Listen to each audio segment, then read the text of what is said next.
Well, good morning, good morning, good morning, Rise, Shine, and let's give God the glory on this beautiful day. We want to thank you again for taking a moment to tune in to One Tabernacle of Praise Morning Devotion. We are so excited to have you tune in, and we are excited about sharing the word of the Lord with you on today.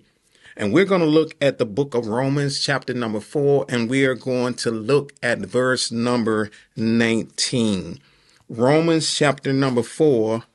And verse number 19, and it reads, "And being not weak in faith, he did not consider his own body already dead, since he was about 100 years old, and the deadness of Sarah's womb." And I want to use for a thought today, it's a question: what are you considering?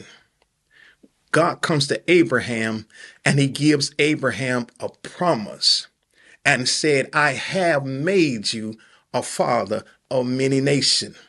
He declared these words over Abraham before Abraham had a child. He said, "I have." Once God speaks a thing, it's already done. Whether you see it manifest in your life or not, he says to Abraham, "I have," calling those things that be not, according to Romans chapter number 4 and 17, as though they are. He says, "Abraham, you are going to have a child." We know the story how Abraham and Sarah, they tried to help God out. Abraham asked God, "Oh, that Ishmael may live before you." But God said, "No, not Ishmael.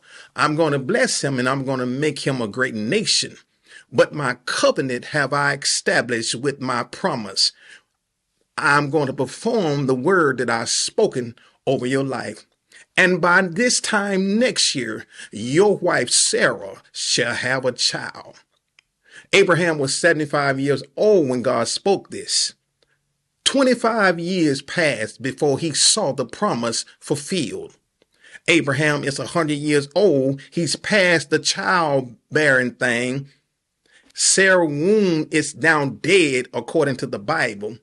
But Abraham was still strong in faith, and he did not consider his own body, nor the deadness of Sarah's womb. My question to you today is, what are you considering? What is staring you in your face, and what are you magnifying? What have you made bigger than the promise that God has spoken over your life? One of the definitions for the word consider is to gaze steadily at something. What are you gazing at? What circumstances are you facing that has convinced you that God cannot perform what he said?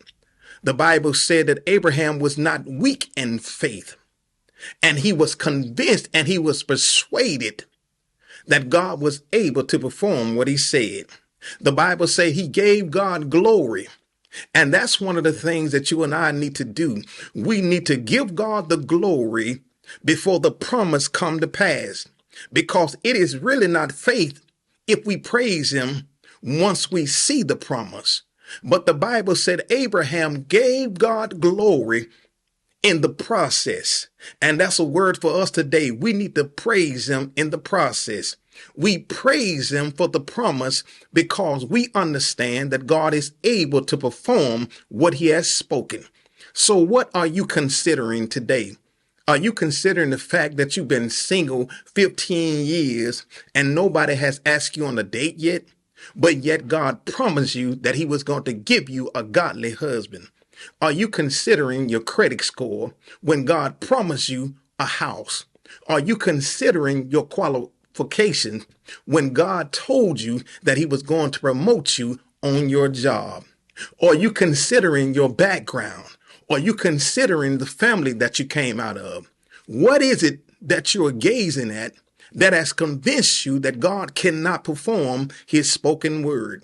But the Bible said that Abraham did not stagger. He stood still and said, "God, I'm going to believe. I'm not going to even look at my body. I'm only going to consider the word that you have spoken." And that's the word for you today. The only thing that you and I should consider is what God has spoken, what God has said concerning us. And I'm not talking about something that you went to God and you decided that you was going to ask him for and believe him for. But I'm talking about a promise that God made to you.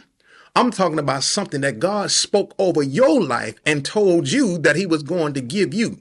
He told you that you was going to be a business owner. He told you that you was going to be an evangelist. He told you that your son was going to be great. But you're looking at the circumstances and you're looking at the situation, and they seem to contradict what God has already spoken. But the Bible said God cannot lie. And what he said, he's able to make it good.